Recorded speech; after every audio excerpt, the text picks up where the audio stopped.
오전 12시 많은 참여 바랍니다.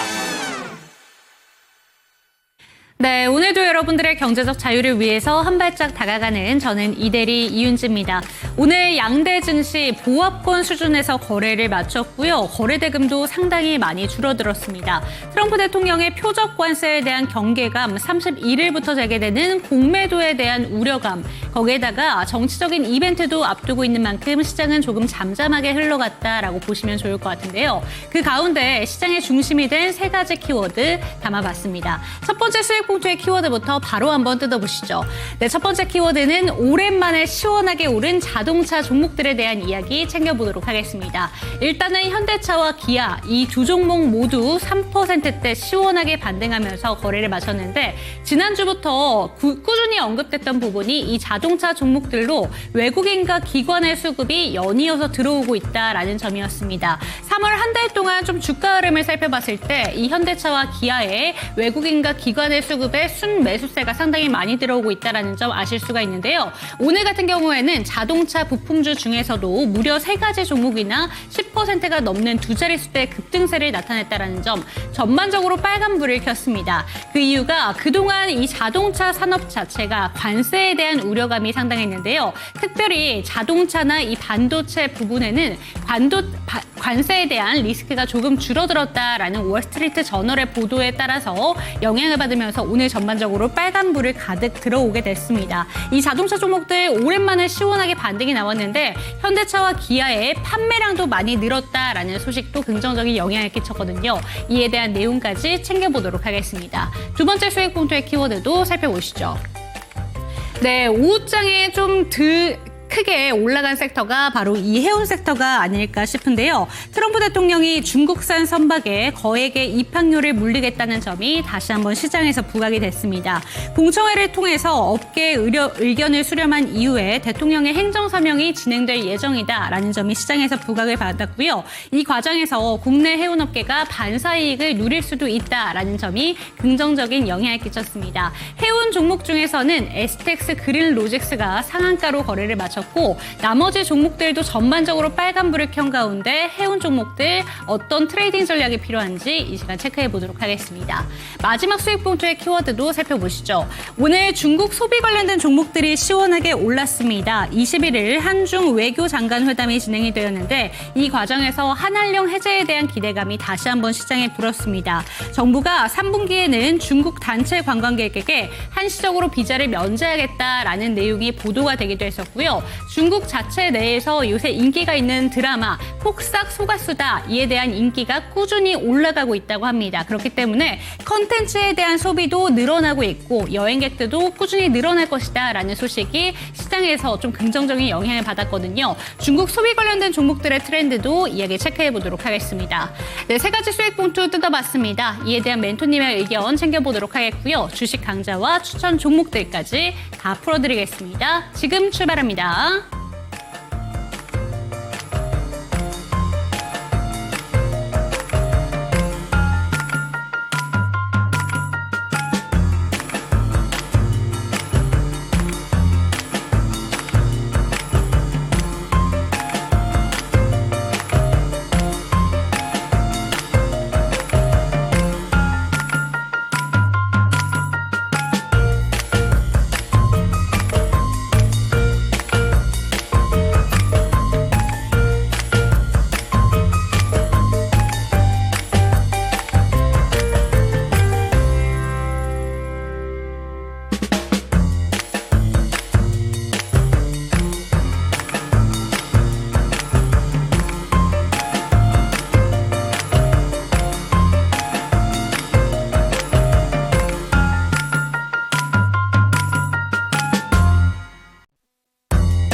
네, 오늘도 여러분들의 경제적 자유를 도와드릴 저는 이대리 이윤지고요. 이 시간 함께 하실 전문가부터 소개해드리도록 하겠습니다. 나도 투자자문의 박성재 멘토와 이 시간 함께합니다. 멘토님 안녕하세요. 반갑습니다. 네, 한 주의 출발이 됐습니다. 오늘 증시 자체는 좋지 못했어요. 사실 코스피와 코스닥이 거래 대금도 상당히 많이 줄었고 보합권 수준에서 거래를 마쳤고 코스피 살짝 빨간불이 들어왔지만 결국에는 낙폭을 전혀 줄이지 못한 채 마감을 보여주게 됐습니다. 오늘 수급 상황도 긍정적이진 못한 것 같은데 오늘 시장은 어떻게 보셨을까요? 예, 우선 넥스트레이드 종목이 더 늘어났음에도 그렇죠. 불구하고 좀 거래 대금이 부진했던 점은 조금 사실 저도 이게 제 예상보다는 조금 더 안 좋았던 것 같습니다. 네. 왜냐하면 주말 사이에 사실 그 트럼프 대통령의 관세에 대해서 사실 어떤 유연성이라는 단어가 들어가면서 조금 유연하게 하겠다라는 발언이 나오면서 좀 분위기 자체는 나쁘지 않았거든요. 근데 보게 되면은 다음 주 4월 2일입니다. 다음 주가 되면은 실제로 이제 그 관세 부과 일정이 있죠. 그리고 또 공매도가 또 재개가 됩니다. 그러다 보니까 그런 일정을 앞두고 있다라는 점 때문에 시장 참여자들의 어떤 관망세가 조금 짙어진 게 아닌가라는 생각을 하고요. 특히 이제 코스닥이 요새 특히 많이 약세를 보이고 있습니다. 시장의 어떤 펀더멘털 자체를 이렇게 긍정적으로 보는 것 같지는 않습니다. 다만 이제 관세 이슈가 어쨌든 다시 조금 긍정적으로 변화하려는 모습.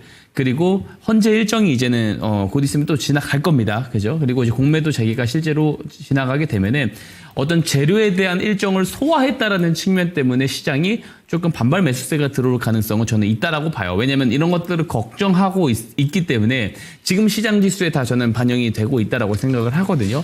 특히 이번에 반등이 나오게 됐을 때는 스몰캡 종목들 위주로 강세가 나올 가능성이 높다라고 보고, 그리고 보통 이제 공매도 재개 이야기가 나오면 뭐 이제 많이 오른 것들 종목들 주도주들 빠지면서 시장 지수 더 떨어지는 거 아니냐는 걱정을 할 수 있는데, 무슨 시장이 어떤 신고가를 뚫고 올라가는 상황에서는 그런 것들이 좀 합리적으로 그렇게 볼 수는 있겠습니다만 지금은 시장이 많이 그렇죠. 오르지도 네. 못한 상황이거든요. 그리고 제가 과거에 그 공매도가 금지됐었던 그 두 번의 사례, 그리고 재개가 되고 나서 어떻게 움직였었는지 데이터를 봤는데 그 분기 또 그 다음 분기까지 모두 다 상승이 조금 나와줬었던 부분들이 있습니다. 공매도가 재개가 된다라고 해도 시장이 뭐 더 추가적으로 어떤 악재로 작용을 하지는 않는다라는 거, 그 말씀을 좀 드리고 싶고, 오히려 좀 재료가 소화가 되면서 올라갈 가능성이 저는 더 크다라고 보고 있고요. 그 반도체 대형주들이 특히 지난주에 강세를 보였어요. 오늘은 자동차주들 쪽에서 대형주들이 흐름을 보였는데, 이게 스몰캡 장세로 넘어갈 때 이쪽에서 수급이 빠진다고 시장에서 홀랑 다 빠지는 건 아니거든요. 그 밑단에 있는 스몰캡 기업들로 저는 자금이 이전될 가능성이 매우 높다라고 생각을 합니다. 그리고 제가 또 주목을 해보고 있는 게 지금 한한령 해제 명확하게 이제 일정이 눈앞에 대기가 되어 있지 않습니까? 그래서 그런 종목들을 좀 저는 주목해서 보고 있고, 오늘 특징주로 사실 HLB 그룹주들을 조금 이야기를 좀 드려야 될 것 네. 같은데, 사실 왜냐면 제가 질문을 너무 많이 받아서 이게 지금 시장 참여자들이 많이 궁금해하는구나라는 생각을 했어요. 저점 매수 기회 아니냐? 왜냐면 승인이도 불발이 됐습니다. 7월 달에 근데 다시 한번 다시 기회가 있죠. 5월 달에, 왜냐면 근데 이제 이번에 지적당한 상황들이 되게 미미하다라는 거예요. 그래서 이번에 5월에 다시 재승인 신청을 하면 7월에 조금 좋은 결과가 있을 거 아니냐라는 그런 기대감이 분명히 있는 건데, 다만 저는 그렇게 생각을 해요. 그러니까 물론 이것들을 아무리 미미했다라고 하더라도 이미 두 번의 승인이 불발 났기 때문에 시장 참여자들이 온전하게 이런 것들을 긍정적으로 받아들이지는 못할 거라는 거예요. 그리고 만약에 또 재심사가 하다 보면은 언젠가 승인이 날 거라고 보는데, 문제는 이게 다음에 바로 승인이 날 수 있느냐 여부도 또 문제입니다. 왜냐면 이런 내용들이 한번 지나갈 때마다 휘청휘청거립니다. 그래서 이런 변동성을 견디기 매우 힘들기 때문에 차라리 조금 승인이 나고 나서 차라리 보자. 기대감이 떨어졌기 때문에 그 후에 오히려 더 탄력 있게 올라갈 가능성이 저는 있다라고 보고, 지금 시장의 수급은 굉장히 타이트하잖아요. 그러다 보니까 어떤 불확실한 재료를 굳이 가지고 보기 투자 아이디어로 사용을 하기보다는 명확하게 이제 모멘텀의 어떤 일정을 예측 가능한 한한령이라든지 이런 반도체 쪽 이런 모멘텀을 좀 보고 거래를 하는 게 더 나을 것 같다라는 생각을 하고, 중요한 것은 또 그 중에서도 옥석을 우리가 좀 잘 가려낼 수 있어야 된다라고 생각을 합니다. 오늘도 옥석을 가릴 수 있는 방법 잠시 후에 제가 강의를 통해서 말씀드릴 거고요. 방송 끝까지 시청하시면서 다 잘 배워가셨으면 좋겠고, 또 방송 말미에 제가 이제 말씀을 드리는 이 기법 직접으로 잡아낸 공약주까지 공개드릴 예정이니까 끝까지 시청 당부드리도록 하겠습니다. 네, 시장에 대한 전반적인 의견 챙겨봤습니다. 그런데 이야기해주신 부분 중에 우리의 귀를 사로잡는 공매도에 대한 이야기가 있었죠. 이 첫 번째 수익 봉투가 공매도가 재개된다면 저평가된 자동차 종목들이 가장 크게 수혜를 받을 것이다 라는 내용으로 오늘 부각이 된 자동차 종목들 이야기를 챙겨보도록 하겠습니다. 사실 오늘 자동차 종목들은 좀 많이 올랐어요. 생각보다 전체적으로 빨간불이 좀 켜졌는데 오늘 올라가는 내용들을 보면서 보도자료를 찾아보니까 그동안 좀 이슈가 있었던 걸 다 합쳐놓은 게 아닌가라는 생각이 들긴 들더라고요. 그러니까 이미 올라가니까 이제 기사들이 후속해서 좀 더해지는구나라는 생각까지 들었는데요. 공매도 재개에 대해서 긍정적으로 보는 시선에 대해서는 어떻게 바라보시는지, 그리고 주말 사이에 나왔던 관세 이슈에서 긍정적인 내용이 나왔잖아요. 어떤 내용을 챙겨가는 게 좋은 건지 한번 이야기해 주시죠. 저는 실질적으로 자동차 업종이 상승할 수 있었던 가장 큰 배경은 관세 이야기랑 자동차 업종의 어떤 그 선방 정도로 보여지고요. 물론 거기에 더해가지고 공매도가 실제로 재개됐으면 상대적인 저평가 종목들이 강할 수 있다라는 부분 때문에 올라간 건 맞지만 네. 그로 인해서 이 흐름이 계속해서 상승으로 유지되는 데는 저는 제한적일 거라고 생각을 해요. 우선 현대자동차, 기아자동차가 이제 1986년도로에 이제 북미로 진출을 했습니다. 진출을 하고 나서 올해 드디어 누적 판매 대수가 3천만 대를 기록할 거다라고 합니다. 2월까지 집계된 데이터가 2,930만 대가 넘어가고 있는 상황이고요. 지난해 현대랑 기아가 모두 역대 최대 그 판매율을 기록을 했어요. 북미에서. 그래서 이제 지금 미국 내에서는 4위에 조금 기록이 되고 있습니다. 뭐 GM, 도요타, 포드에 이어서 4위에 조금 기록이 되고 있는 상황이고, 특히 이제 조금 기대를 해볼 수 있는 게 미국은 SUV 수요가 상당히 많습니다. 그래서 팰리세이드 쪽에 대한 수요가 더 증가할 수 있을 것 같다라는 그런 기대감도 나오고 있는 상황이고요. 무엇보다 이제 트럼프 대통령의 관세 이야기, 4월 2일에 사실 예정된 관세를 조금 나는 유연성이 있대 상호 관세는 여전히 부과한다. 이제 극단적으로 이 관세가 좀 커지지는 않을 것 같다라는 그런 시장의 어떤 우려가 완화가 조금 되는 그런 모습으로 조금 보여졌고, 오늘 좀 시세가 그렇게 반영이 된 것 같습니다. 그래서 이런 내용들이 국가별로 어떤 상호 관세율이 극단적이지 않을 수 있다. 그리고 이게 오히려 추가적인 협상이 될 가능성이 있다라는 그런 기대감으로 커진 거고, 자동차 쪽이 그래도 상당히 이런 부분들에 조금 난항을 겪었기 때문에 오히려 좀 반발 매수세가 좀 오늘 특히 강하게 들어왔다라고 생각을 하고요. 특히 한국 자동차 업체들의 조금 유리한 방향으로 조정이 될 수 있다. 미국의 인센티브가 있을 가능성이 있다라고 하거든요. 왜냐면 지금 이제 LNG 프로젝트를 봐도 그렇고, 한국과 일본 같은 경우는 이제 메인 파트너십으로 조금 가져가려는 그런 그림들이 있다 보니까 한국 자동차 업종에도 조금 유리하게 조금 이런 것들이 조율이 될 수 있다라는 그런 기대감까지 같이 작용이 된 것 같습니다. 그래서 저는 단기적으로는 좋게 보는 게 맞는데 저평가 종목들도 많아요. 근데 저는 중장기적으로는 살짝 회의적으로 봅니다. 왜냐면 금리가 높은 수준으로 유지하고 있어요. 그래서 사실 이런 금리가 높은 상황에서 자동차 수요가 꾸준히 증가하는 것은 좀 제한된다라고 보고요.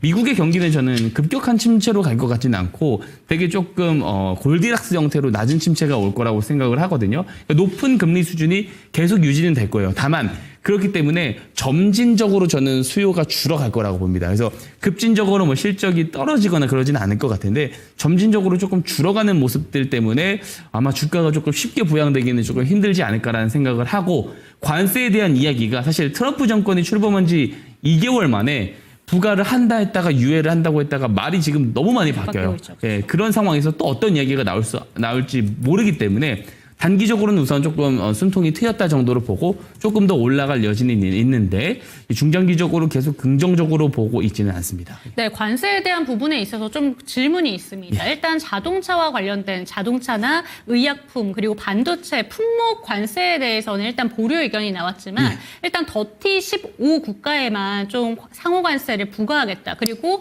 월스트리트 저널 내용을 꾸준히 한번 살펴보니까 거기에서 내용이 나온 게 이 15개 국가에 대해서는 이전엔 단 한 번도 본 적 없었던 좀 놀라운 수준의 관세가 부과될 것이다라는 내용도 포함이 되어 있더라고요. 그럼 품목 관세는 없지만 전체적인 관세 수준이 훨씬 더 높아질 수도 있다라는 차원에서는 우리가 너무 긍정적으로 해석을 하면 안 되는 게 아닌가라는 생각이 들긴 드는데 이 부분은 어떻게 보실까요? 사실 그 부분에 대해서는 저희가 지난번에도 한번 이야기를 드린 바 있는데, 사실 이제 미국의 이제 만기가 되는 국채 규모가 상당히 큽니다. 그래서 이거 의도적으로 사실 그 국채 금리를 낮추기 위해서 조금 관세 발언을 세게 한다라는 경향이 좀 있어요. 그래서 상하원 어떤 그 주도 연설에서도 이게 관세 이야기가 그 긍정적이지만은 않지만 국채 금리 낮췄지 않았냐라는 이런 발언을 직접적으로 한 바 있거든요.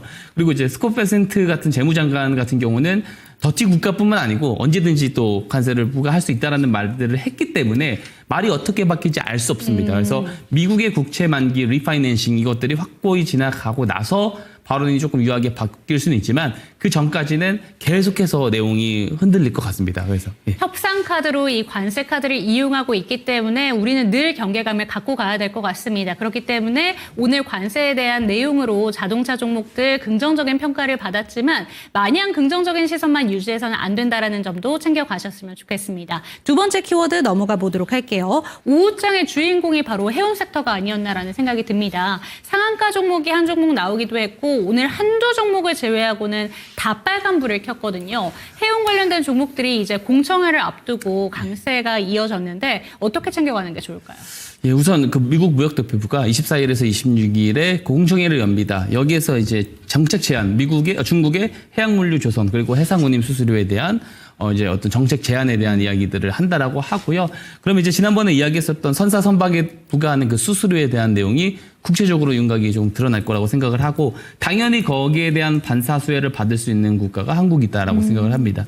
나오는 내용은 지난번이랑 별반 다른 건 없는 것 같습니다. 중국산 선사가 미국의 항구에 입항을 했을 경우에 뭐 100만 달러의 수수료를 낸다라든지 용적물의 톤당 이제 1,000달러씩 부과를 한다라든지 이런 내용들이 좀 구체적으로 정해질 것 같고요. 그러니까 미국의 궁극적인 목표는 중국 시장의 시장 점유에 대한 축소입니다. 조선도 그렇고 해운도 그렇고 그러다 보니까 한국이 당연히 수혜를 크게 좀 볼 수밖에 없다는 것은 자명한 사실이고요. 특히 해운 쪽에서 HMM 같은 경우는 중국산 그 선박 비중이 상당히 적기 때문에 탑픽 종목으로 저는 볼 수 있을 것 같고 다만 숫자로 드러나는 데는 조금 해운주가 제한이 됩니다. 워낙 또 사이클도 좀 단기적으로 있는 사이클이고 컨테이너 해운업이나 이제 드라이브 벌크 해운업 같은 경우는 1월에서 2월은 항상 비수기거든요. 그래서 숫자가 당장 찍힐 것 같지는 않고요. 너무 단편적인 사이클대로 흘러가는 게 해운업이다 보니까 저는 개인적으로 그렇게 막 좋게 보고 있는 업종은 아니에요. 다만 트럼프 트레이드 업종에서 관세 이야기가 나온다라고 했을 때 오히려 좀 역으로 수혜를 볼 수 있는 쪽이 또 저는 이쪽이라 생각을 하는데 제가 지금 주목을 하고 있는 게 사실 다음 주에 있을 공매도 재개입니다. 근데 뭐 일부에서는 사실 그 어떤 방산이라든지 조선업이 뭐 실적이 잘 나오기 때문에 공매도가 힘들 수 있다라는 이야기를 좀 하긴 하는데 그럼에도 불구하고 많이 오른 종목들은 또 대장주들이나 이런 종목들 많이 올랐기 때문에 충분히 차익 매물이 나올 가능성이 있거든요. 그리고 이제 공매도가 또 거기서 하방으로 조금 밀어내는데 좀 일조를 할 가능성이 있다라고 봅니다. 그래서 로봇주라든지 조선업이라든지 방산주들이 오히려 밀리고 그 밀리는 상황에서 만약에 관세 얘기가 또 나와버려요. 그럼 기존에는 방산주랑 조선주가 강세를 보였는데 강세를 보일 수가 없는 상황이잖아요. 공매도 때문에. 그럼 반대로 수급이 해운주로 옮겨 붙을 가능성도 있다. 물론 옮겨 붙는다고 하더라도 뭐 조선업처럼 뭐 쭉쭉 치고 올라가는데 조금 제한될 것 같습니다만 그런 포인트도 한 가지 조금 좋은 포인트로 볼 수 있을 것 같다라는 생각을 합니다. 네, 오늘 해운주의 오후장 강세를 보면서 이런 생각도 들었던 게 사실 이스라엘과 헤즈볼라가 휴전 4달 만에 또 교전이 있었잖아요. 근데 중동발 리스크가 커지면 보통 해운 종목들도 같이 반등을 나타내는 경향이 있다 보니까 이쪽이랑 연관성도 혹시 있다고 봐도 되는 건지 이쪽은 어떻게 보실까요? 예, 그렇게도 볼 수가 있는데 제가 아무래도 지금 가장 시장에서 중점적으로 보는 사람들의 어떤 매수의 이유는 아무래도 중국에 대한 어떤 그 정책 제한이다, 반세 수혜다. 그쪽에 포인트를 맞춰서 보는 게 좀 중요할 것 같습니다. 네, 해운 종목들에 대한 이야기도 조금 더 자세하게 챙겨가고 싶다라는 생각이 드신다면 하단에 보이는 QR코드 스캔해 주시기 바랍니다. 카메라 갖다 대시면 링크 통해서 들어오실 수가 있고요. 종목 진단 원하시는 분들은 02-2128-8566번 체크해 보시기 바랍니다. 마지막 키워드 중국 소비 관련된 종목들 이야기해 보도록 하겠습니다. 오늘 여행 관련된 종목들도 올랐고요. 게임 관련된 종목들도 반등세를 좀 보여줬습니다. 엔터 종목들도 지난주에는 좀 많이 밀리더니 오늘은 반등을 보여줬거든요. 중국 소비 종목들 한한령 해제에 대한 기대감 받아가고 있는 것 같은데 이제 중국에서뿐만이 아니라 우리나라도 뭔가 마트레이드를 하는 느낌으로 중국 관광객들에 대한 무비자를 좀 열어주겠다라는 내용이 긍정적인 영향을 끼쳤습니다. 어떻게 보는 게 좋을까요? 예, 그런 내용 때문에 사실 뭐 글로벌 텍스프리라든지 이런 기업들이 오늘 좀 유독 세게 올라간 것 같고요. 조태열 외교부 장관이 그 중국의 왕이 외교부 장관과 일본에서 양자 회담을 통해서 문화 교류의 복원 그리고 여기에 대한 어떤 실질적인 협력을 더 한 차원 발전할 수 있다라는 그런 내용들을 이야기를 하면서 한한령 해제 기대감이 다시 한번 좀 커진 것 같습니다. 그 트럼프 정권이 들었으면서요, 사실 그 중국을 조금 더 배척하려는 흐름들이 좀 세지고 있어요. 그래서 한미일 동맹 체제를 조금 더 굳건히 하려는 그런 움직임도 분명히 있을 거고, 그래서 그런 것들을 조금 선제적으로 중국에서 주변 국가의 어떤 그 관계 개선을 위해서 먼저 이게 선제적으로 한한령 해제라든지 이런 내용들을 좀 이야기를 하는 것이 아닌가. 그래서 이게 벌써 8년입니다. 그래서 이런 것들이 해제가 된다라고 했을 때 중국 소비주들, 뭐 콘텐츠주들, 게임주들 저는 정말 크게 좀 한번 좀 올라갈 수 있다라고 생각을 하고 4월에 그 한국의 민간 문화사절단을 파견을 합니다. 그리고 5월에는 전면 해제가 있어요. 그래서 단계적인 재료가 5월까지 대기가 되어 있는 거거든요. 그래서 이런 부분들이 긍정적입니다. 아직 재료가 멀었기 때문에 5월이 다가오면 다가올수록 좀 상승으로 조금 가파르게 올라갈 가능성이 저는 이쪽에 있다라고 봅니다. 그래서 가장 지금 시장에서 제가 주목을 많이 하는 쪽이 사실 반도체 쪽이랑 이쪽입니다. 지금은 한한령 해제에 대한 기대감, 중국 소비주들 쪽이기 때문에 계속해서 좀 집중해서 보고 있고요. 특히 중국에서는 콘텐츠 소비량이 연간 단위로 굉장히 크게 증가를 하고 있고, 이제 공약주 중에서도 관련해가지고 소개를 드렸었던 종목 계속해서 지금 목표가 갱신을 하고 있는 상황이잖아요. 그래서 여전히 저는 갈 길이 멀다라고 생각을 하고, 특히 콘텐츠 그리고 게임, 화장품주, 중국의 시장 점유를 좀 확대하는 쪽, 이 시장에 대한 어떤 진출 계획이 있는 쪽 이런 종목들을 좀 잘 선별을 하는 것이 좀 중요할 것 같습니다.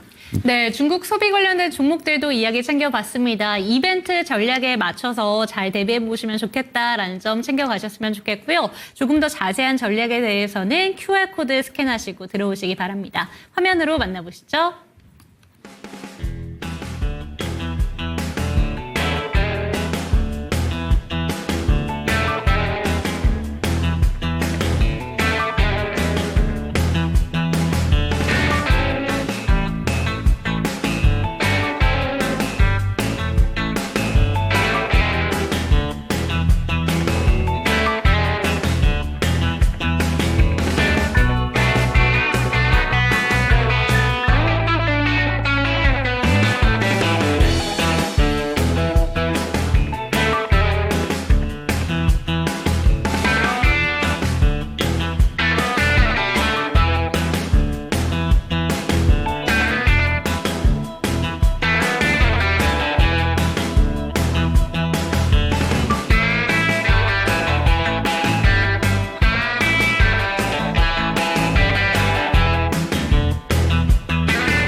김사원의 수급 특징주 시간입니다.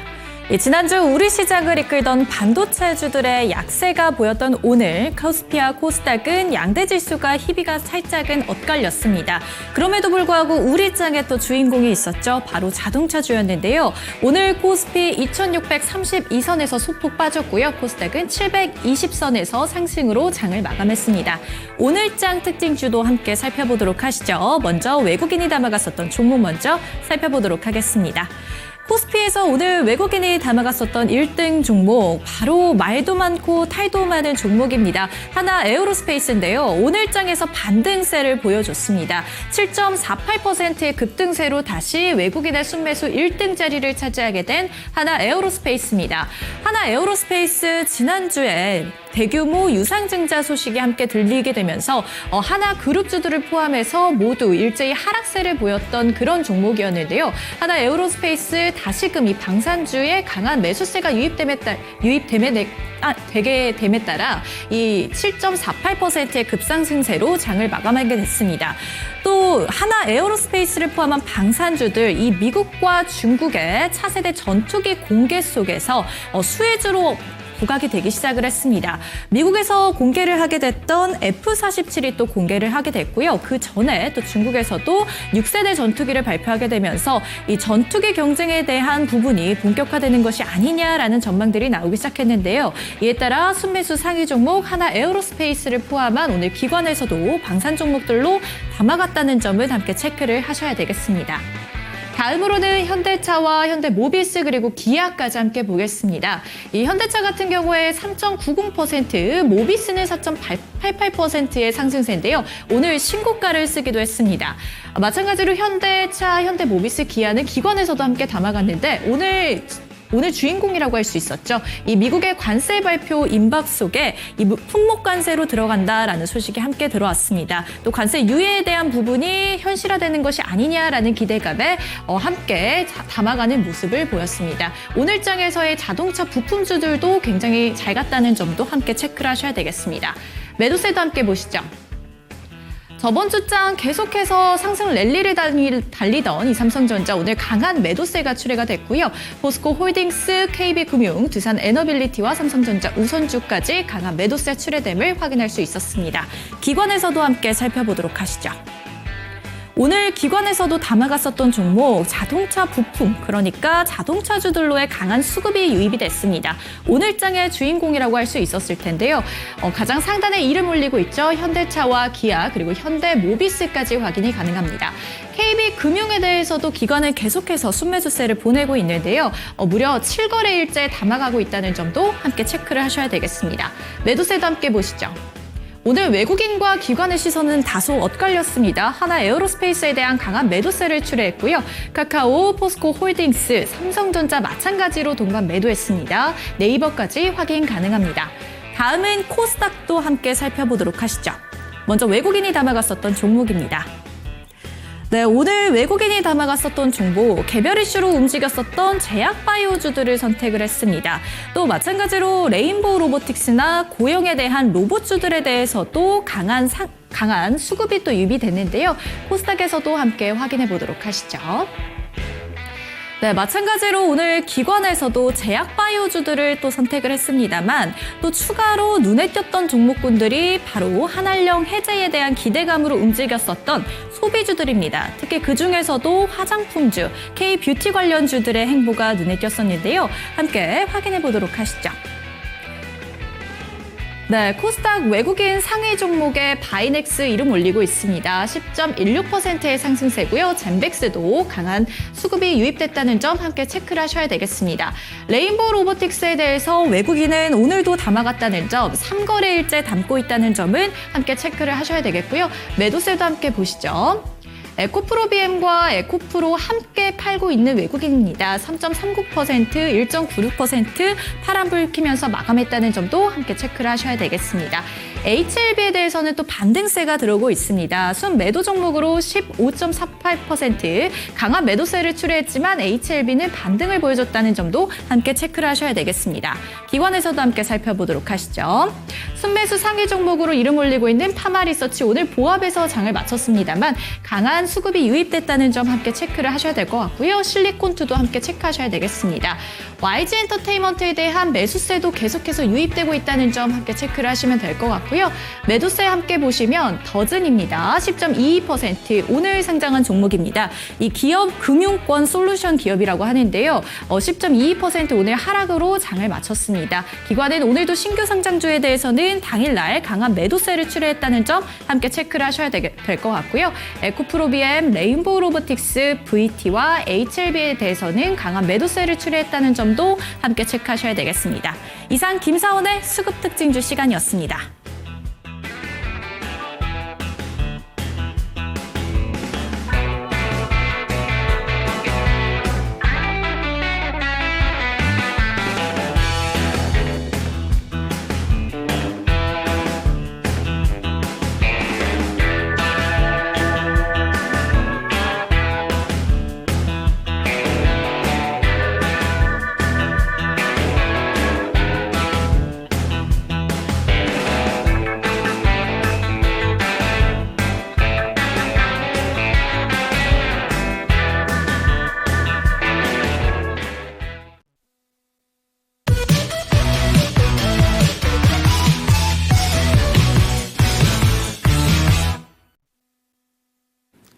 제가 요즘 계속 드리는 말씀이 있습니다. 수급이 타이트해지고 있다. 그래서 시세가 들어가는 것을 따라 붙다 보면은 그 다음날 다른 이슈로 수급이 옮겨 붙은 순간 기존의 강세를 보이던 종목들의 수급이 빠지면서 물리게 되는 경우들이 굉장히 많습니다.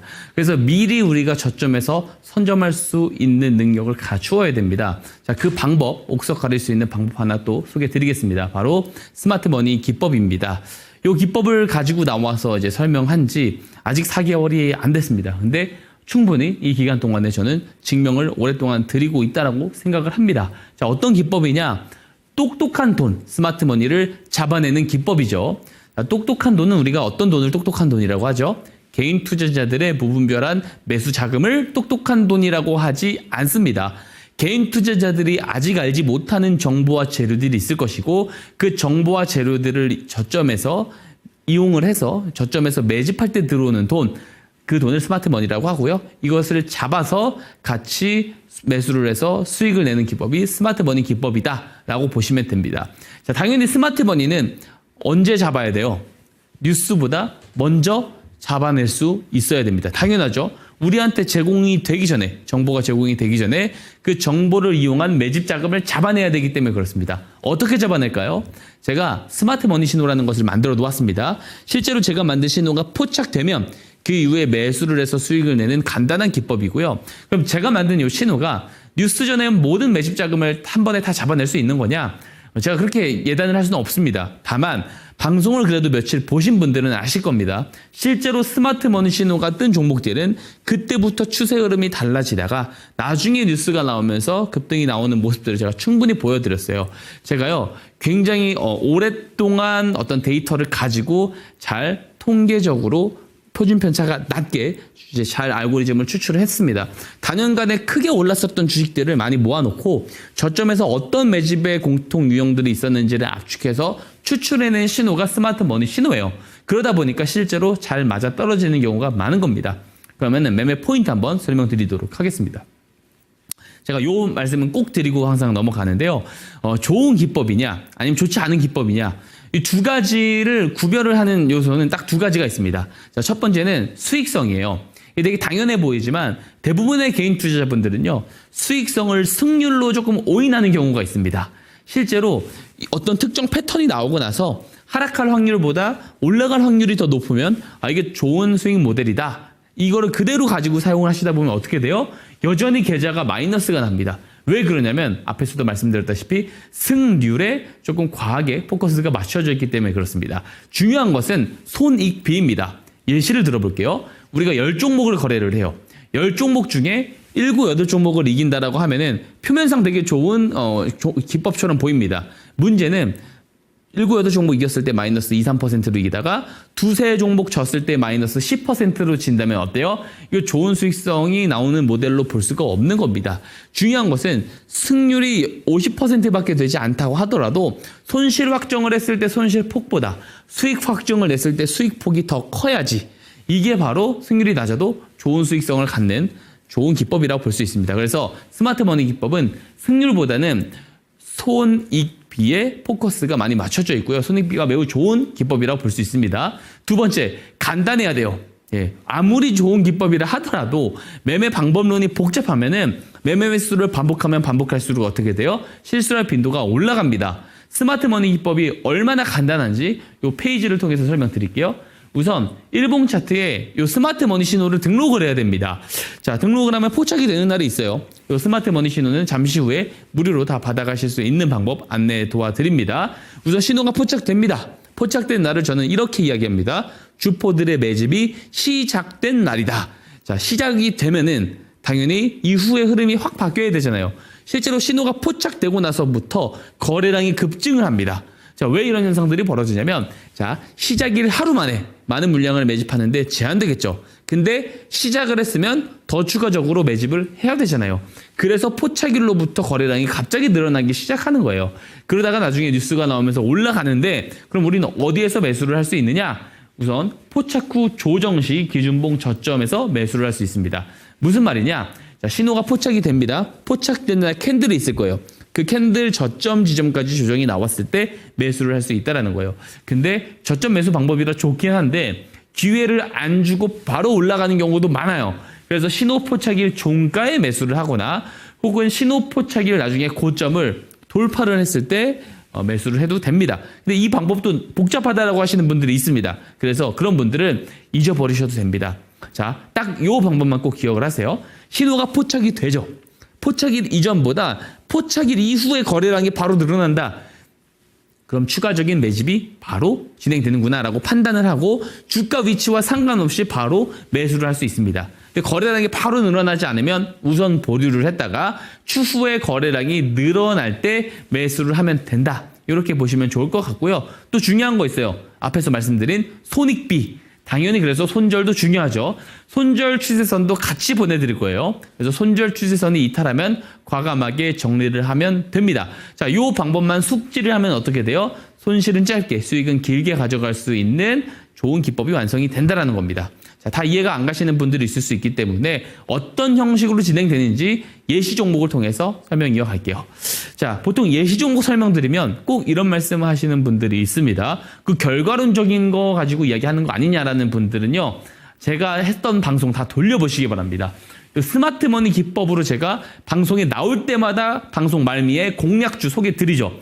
요 기법에 포착된 종목들을 공략주로 소개해 드립니다. 그 종목들이 다 어떻게 되는지 돌려보시기 바랍니다. 그리고 잠시 후에 새 종목이나 제가 드렸었던 종목들 리뷰 타임을 가질 건데 대부분 다 어때요? 예시 종목들이랑 비슷한 흐름으로 가잖아요. 그렇기 때문에 다 보시면서 아, 요렇게 진행이 되는구나를 이해를 하시면 좋을 것 같습니다. 우선 레인보우 로보틱스고요. 자, 이제 작년 말이죠. 연말에 굉장히 큰 재료가 하나 뜨게 되죠. 삼성전자가 지분 35%를 인수한다라는 소식이 뜨면서 최근에 이제 지분이 이제 양도가 됐습니다. 그래서 58%를 삼성전자가 가지고 있어요. 즉 삼성전자의 자회사가 됐습니다. 중요한 거 스마트머니 기법은 뭐라 그랬죠? 뉴스가 나오기 전에 저점에서 매집이 들어올 때 자금을 포착할 수 있어야 된댔죠. 재료 한번 보세요. 주식 양수도 계약 체결은 뭐예요? 양사 간의 합의가 이루어지고 합의가 완료가 되면 체결이 되죠, 계약이. 그 다음에 공시로 등록이 되면서 우리한테 전달이 됩니다.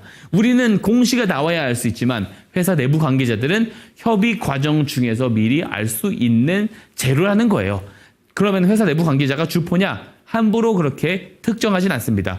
내부 관계자들일 수도 있겠지만 단순한 이해관계자들일 수도 있고 이해관계자들의 가족, 친척, 지인일 가능성이 저는 더 크다라고 봅니다. 심지어 주포들이 이런 내용들을 기반으로 저점에서 매집을 했다라고 함부로 예단할 수는 없어요. 중요한 것은 스마트머니 신호가 먼저 포착해 주었다라는 사실이에요. 한번 차트 보겠습니다. 자, 보시면 뉴스가 뜨면서 이렇게 보시면 점 상한가를 가요. 연초에. 자, 근데 스마트머니 신호는 녹색 기둥 표시입니다. 점 상한가 올해 연초에 가기 전에 12월 24일 그리고 그 더 이전에 11월 7일에 스마트머니 신호가 포착이 되어준 모습입니다. 자, 포착일 제가 뭐라 그랬죠? 매집의 시작일이라고 말씀드렸죠. 포착일 이전에 거래량 없잖아요. 포착일 직후부터 거래량 늘어납니다. 잠시 후에 제가 이 거래량 보여드릴 거예요. 그 다음에 두 번 포착되고 뉴스가 나오면서 급등이 나오게 됩니다. 손절 추세선 이탈하지 않고 포착일 종가로부터 200% 넘는 시세가 나오게 돼요. 자, 언제 잡아야 돼요? 포착이 나오고 거래량 늘어날 때 매수하면 손절 추세선 이탈 안 하고 200%나 올라가더라라는 겁니다. 자, 그러면 여기 거래량이 확실히 늘어났는지 안 늘어났는지 지금 확인이 안 됩니다. 왜냐면 이쪽 거래량이 너무 커서 그래요. 한번 이 앞쪽을 확대를 한번 해보도록 하겠습니다. 자, 보시면 어때요? 실제로 스마트머니 신호가 뜨기 전에는 거래량이 없습니다. 뜨고 나서부터 거래량 늘어나잖아요. 자, 그러면 최초 포착일로부터 뉴스가 나오면서 이렇게 점상한가를 갔죠. 요 점상한가를 가기 사이에 늘어난 이 거래량들은 뭐예요? 아, 요 뉴스를 알고 있는, 요 재료를 알고 있는 주포들의 매집 거래량의 가능성이 높다라고 우리가 합리적인 추론을 해볼 수 있는 겁니다.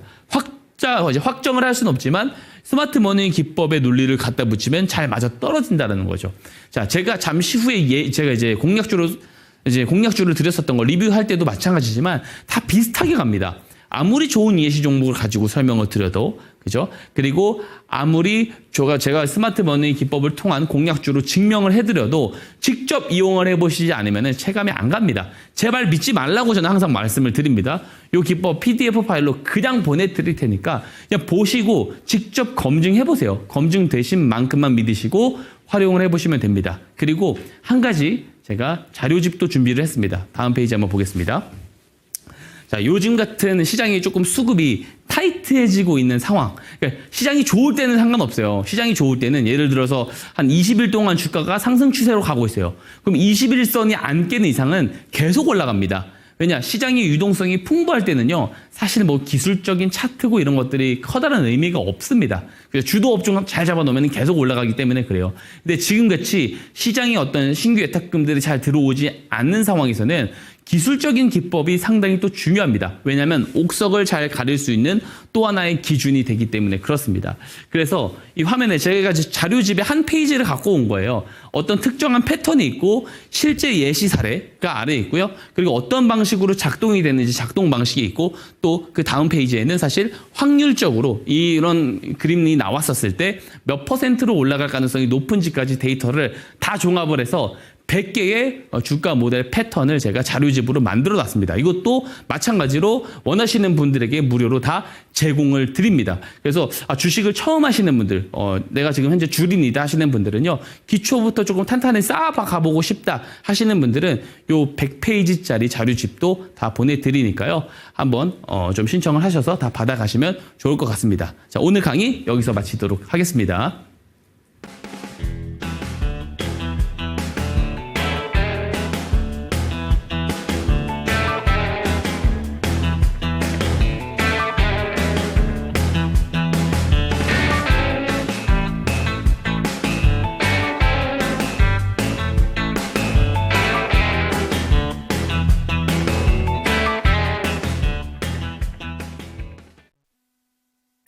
네, 스마트 머니 기법 나도 한번 챙겨가고 싶다라는 생각이 드시는 분들은 아래 보이는 QR코드 스캔해 주시기 바랍니다. 카메라 갖다 대시면 링크 통해서 들어오실 수가 있고요. 채팅창에 스마트 머니 기법 신청합니다 남겨주신다면 선착선으로 제공된다고 하니까요. 참고가 되셨으면 좋겠습니다. 그렇다면 방송에서 포착된 종목들 중에서 어떤 종목들이 수익률 탑5 안에 이름을 올리고 있는지 먼저 한번 리스트 체크해 보도록 하겠습니다.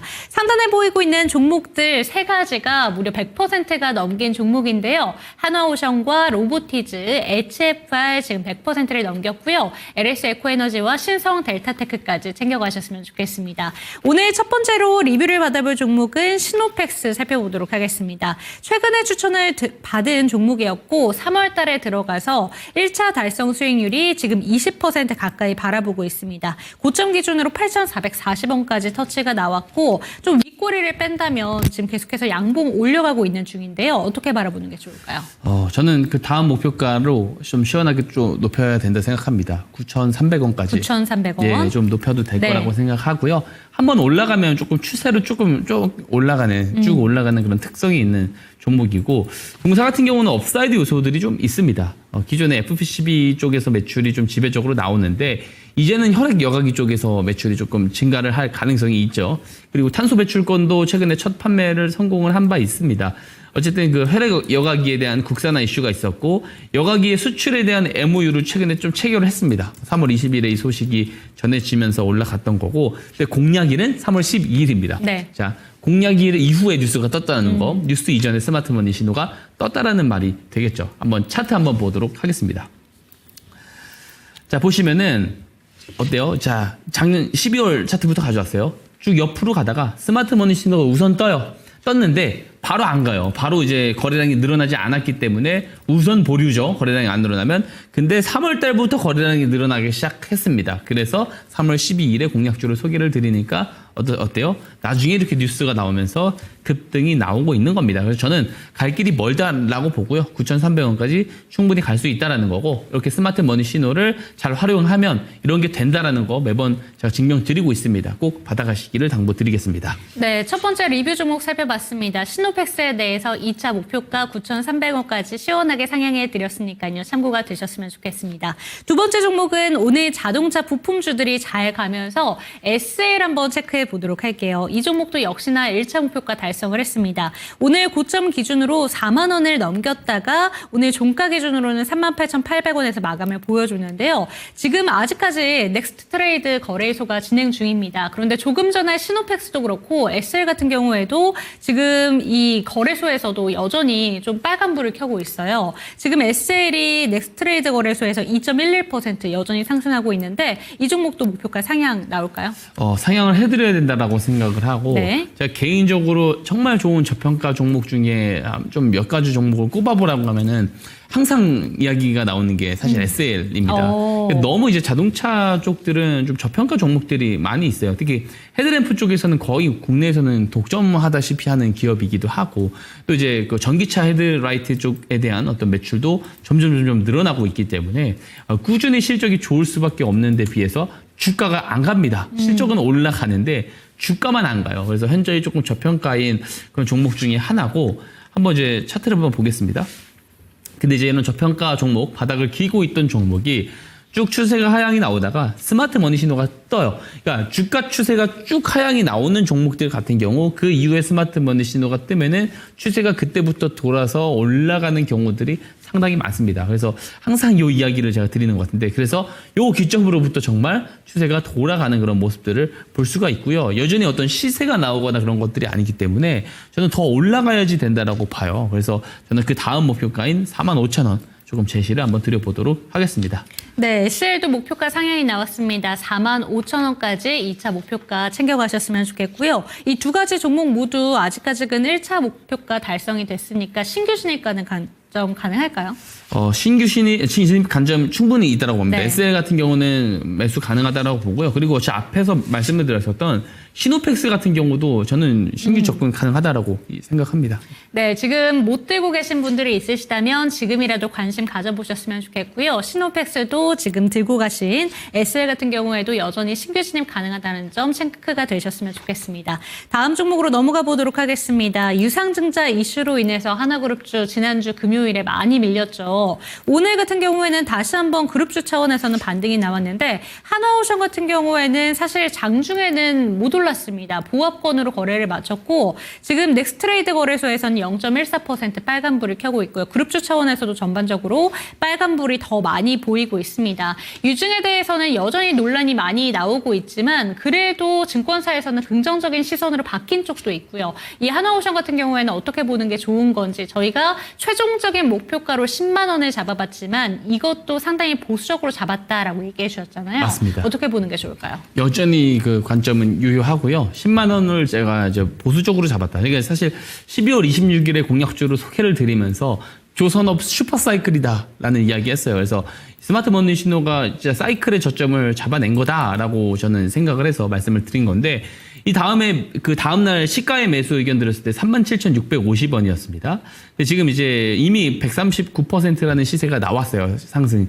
근데 저는 여전히 지금도 잡아도 된다. 이 이야기 드립니다. 왜냐하면 저는 10만 원도 정말로 사실 그 굉장히 조금 타이트하게 잡았습니다. 10만 원 저는 넘어갈 거라고 보고 네. 있습니다. 그래서 충분히 지금도 매력 있는 가격이다라고 생각을 하고요. 다만 이제 진짜 엄청나게 좀 저점에서 잡고 싶다라고 한다면 모멘텀을 읽는 눈도 필요한데 그런 것들이 좀 학습이 좀 잘 안 되어 계신 분들은 이 신호에 좀 도움을 좀 받아보셨으면 좋겠다라는 말씀을 좀 드리는 거고 동사 같은 경우는 뭐 최근에 2,940억 원 규모의 어떤 공급 계약이 뭐 새로 체결이 된다라든지 베이커유즈와 저탄소 가스터빈 공동 개발에 계약을 했다라든지 또 이제 국내 최초로 미국 해군의 MRO 사업 완료 소식도 전해지고 호재들이 계속 나오면서 올라갑니다. 그러니까 이런 호재들이 나오기 전에 저점에서 신호로 스마트 머니들이 좀 들어왔을 때 그 자금을 잡아내는 기법이 스마트 머니 기법입니다. 그래서 이 스마트 머니 신호 뜨고 나서부터 이렇게 많이 올라가잖아요. 이 신호를 좀 꼭 받아가셨으면 좋겠고 자료집도 좀 받아가셔서 직접 검증해 보셨으면 좋겠습니다. 제가 그냥 무료로 드리는 거잖아요. 그래서 검증만 하면 굉장히 쉽거든요. 검증하고 사용해 보시는 거는. 그래서 좀 받아가셔서 한번 이용해 보셨으면 좋겠다. 다시 한번 말씀드리도록 하겠습니다. 네, 마지막 리뷰 종목으로 한화오션까지 체크해 봤습니다. 이 종목 여전히 긍정적인 뷰를 제시해 주시면서 10만 원 최종 목표가 그대로 유지해 보도록 하겠습니다. 오늘의 추천 종목으로 넘어가 보도록 할 텐데요. 사실 이 종목 반도체 종목들 관심 있으신 분들이라면 요새 추세가 상당히 대단하다라고 생각이 드실 것 같아요. 오늘 반도체 종목들 전반적인 눌림이 나오긴 했는데 이 종목 어떤 종목일까요? 다들 잘 아시는 종목일 겁니다. 심택입니다. 네, 심택이 제가 왜 최근에 차트 흐름에 대해서 언급을 드렸냐면 12월 달 저점 기준으로 최근에 좀 고점 기준과 비교를 해봤을 때 거의 3배 가까이 끌어올린 종목입니다. 이렇게나 빠르게 좀 긍정적인 시세를 보여주고 있는데 분명히 포인트들이 있을 것 같거든요. 이 종목이 어떤 종목인지 매력 포인트들 짚어주시죠. 예, 우선 제가 정리한 내용을 하나씩 보면서 설명드리겠습니다. 네. 우선 그 PCB 쪽 기판이죠. 기판 쪽 대장주 하면 사실 이제 심택이라고 좀 이제 다들 인지를 하는 경우들이 많습니다. 제가 준비한 자료를 화면에서 보면서 한번 설명해 보도록 하겠습니다. 우선 동사는 그 PCB 쪽에서에 대한 매출 비율이 22년도부터 꾸준히 지금 올라오고 있다라는 거. 여기에 조금 사실 조금 주목을 해봐야 됩니다. 여기서 계속 성장을 하는데 물론 이제 패키징에서도 굉장히 조금 커다랗게 조금 업사이드 요소들이 있는데 뒷페이지를 통해서 하나씩 조금 한번 설명을 좀 드려보도록 하겠습니다. 우선 이게 다 아실 겁니다. 소캠 제2의 HBM이다. 그래서 엔비디아가 주도로 개발 중인 소캠이 지금 이제 지금 최근에도 이야기가 또 다시 한번 나오고 있습니다. GTC에서도 이야기가 나왔고요. 어쨌든 소캠은 기존 AI의 가속기의 전력 소모를 줄이면서 높은 성능을 낼 수 있도록 개발되고 있어서 게임 체인저로 꼽히고 있다. 그래서 기존에 그 데이터가 오고 가는 통로가 있습니다. 출입구라고 하는데 여기에 대한 어떤 그 모듈이 보통 기존 디램 같은 경우는 262개였는데 이 소캠 같은 경우는 694개다. 그래서 조금 데이터들이 조금 오류 해석을 할 수 있는 부분들을 조금 보완을 해준다라는 거고 동일 용량에서 대역폭이 2.5배 이상 높다라는 것이 좀 특징입니다. 다음 페이지 보겠습니다. 심택이 이제 엔비디아 GPU 제품에 포함되는 HBM 관련 기판을 생산을 하는 기업이에요. 심택이 심지어. 그래서 엔비디아와의 커넥션이 있기 때문에 이 소캠에 대해서도 충분히 조금 수혜를 볼 수 있다라는 거고 특히 동사는 SK하이닉스, 삼성전자, 마이크론 등이 고객사입니다. 고객사인데 SK하이닉스가 이번 GTC 2025를 통해서 소캠의 또 시제품을 공개하기도 했어요. 그래서 이런 부분들도 심택이 조금 대장주로 조금 부각을 받을 수 있습니다. 소캠에서. 다음 페이지 보겠습니다. 또 이제 PCB 관련해서 PCB 관련해가지고 반도체 후공정 이제 대만의 반도체 최대 후공정 기업입니다. ASE와 이제 업무 협약을 최근에 체결을 했고요. 거기에 대한 이제 패키징 서비스를 조금 제공을 해서 공급망에서 조금 더 핵심적인 역할을 하는데 더 큰 역할을 해줄 것이다. 이런 기대감이 있습니다. 특히 이제 PCB 쪽에서는 동사가 세계 점유율 1위이기도 하기 때문에 관련해서도 조금 계속해서 수혜를 볼 수 있고 반도체 업황이 전체적으로 지금 이제 좋아지고 있는 그런 국면이었다라는 해석이 있잖아요. 특히 이제 소캠 관련해서 또 최근에 주목을 많이 받다 보니까 반도체 업종에서 가장 먼저 출발을 하는 종목들 한번 잘 들여다보시면 그럼 대형주들 제외하고는 사실 심택이 먼저 움직이는 그런 경향들이 최근에 보여지고 있거든요. 그래서 차트 한번 볼까요? 근데 좀 아이러니한 게 스마트폰 신호가 포착되고 나서 꽤 올랐어요.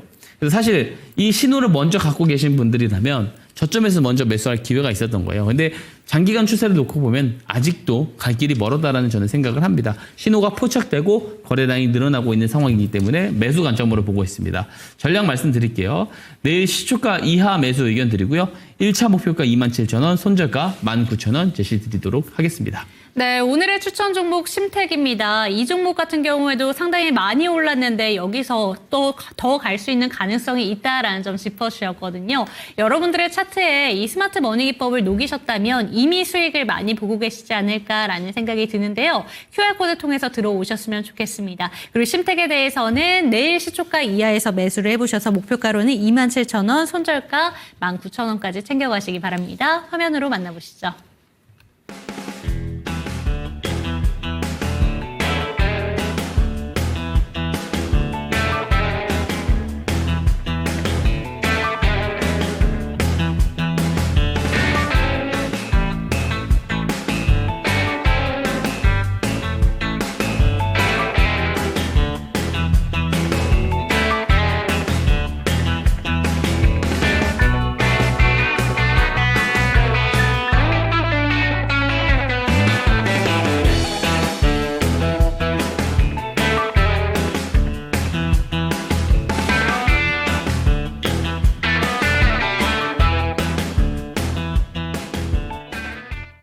네, 추천 종목들을 방송을 통해서 받아가시는 것도 중요하지만 스마트 머니 기법이 있다면 여러분들께서 직접 선별 작업하실 수가 있습니다. 그리고 같은 종목에 대해서도 미리미리 들어갈 수 있는 그런 장점을 갖고 있으니까요. 스마트 머니 기법을 여러분들의 차트에 적용해 보시는 것이 가장 좋지 않을까라는 생각이 듭니다. QR코드를 통해서 들어오셨으면 좋겠고요. QR코드를 카메라 갖다 대시면 링크 통해서 들어오실 수 있다는 점도 잊지 말아주시기 바랍니다. 마무리할 시간이 된 것 같습니다. 종목에 대한 상승과 하락은 보장하지 않는다는 점 반드시 기억해 주시고 내일 이 시간도 저희 박성재 멘토와 함께 해주시기 바랍니다. 시청해 주신 여러분 고맙습니다.